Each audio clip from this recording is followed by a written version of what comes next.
Welcome to 2024, my friends. You know, we can't just let 2023 slip away without evaluating it, without evaluating the stories that we were told about what was happening in 2023. Now, with the benefit of hindsight, of being able to go back and say, was crime really high? Was the economy really bad? Did we really stop being energy independent, as so many in the American right wing have said? Let's dive into some of these questions, and we will be able to do more of this as we close out the numbers of 2023 in a number of different ways. Let's start with oil and gas.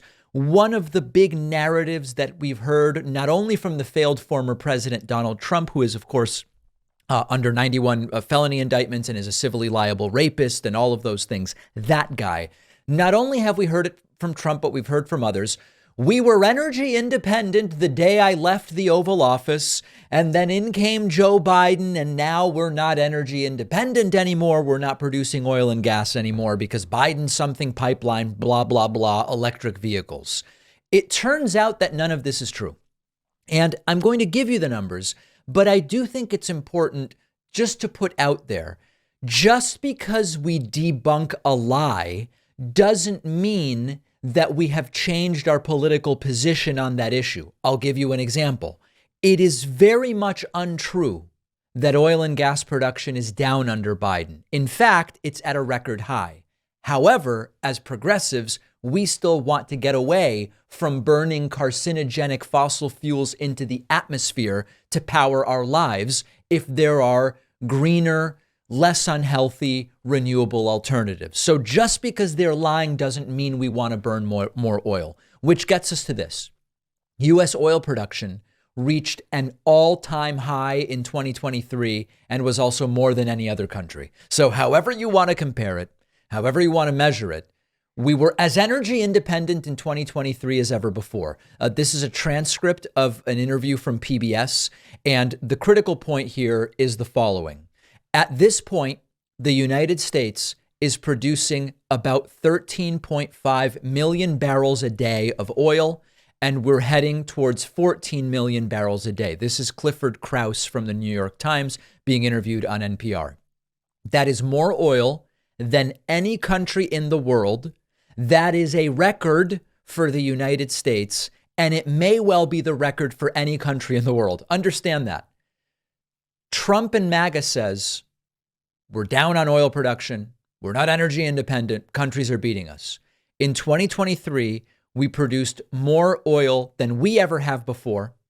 We produced more oil than any other country did in 2023. And it is believed that in 2023, the United States produced more oil than any country ever has in a single year in the history of Homo sapiens and this planet. Oh, but we're not energy independent anymore. Now, let's get to the broad. That's the data. What about the political story? We are progressives. So we have a complex challenge where we need to debunk obvious lies being told by the right about energy independence and oil production under the Biden administration because they are lying.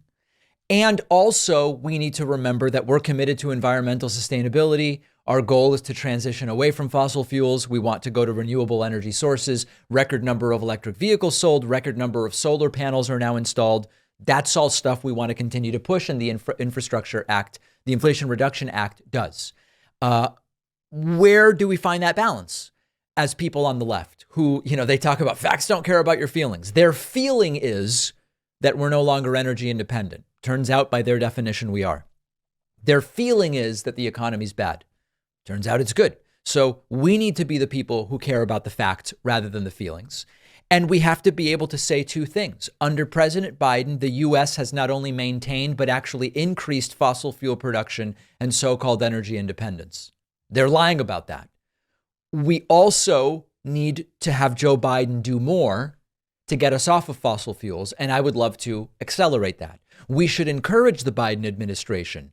Hey, the initial measures you've put in place here, getting back in the Paris Climate Agreement, the ambitious climate legislation, investing in green tech, putting out guidelines and targets when it comes to electric vehicles and energy retrofits and all of these things. That's all good. We want more of that. And also, by the way, Republicans are lying about your record about making us subservient to Saudi Arabia or to Russia or to whoever when it comes to fossil fuels. We fight lies, but we don't cheerlead oil.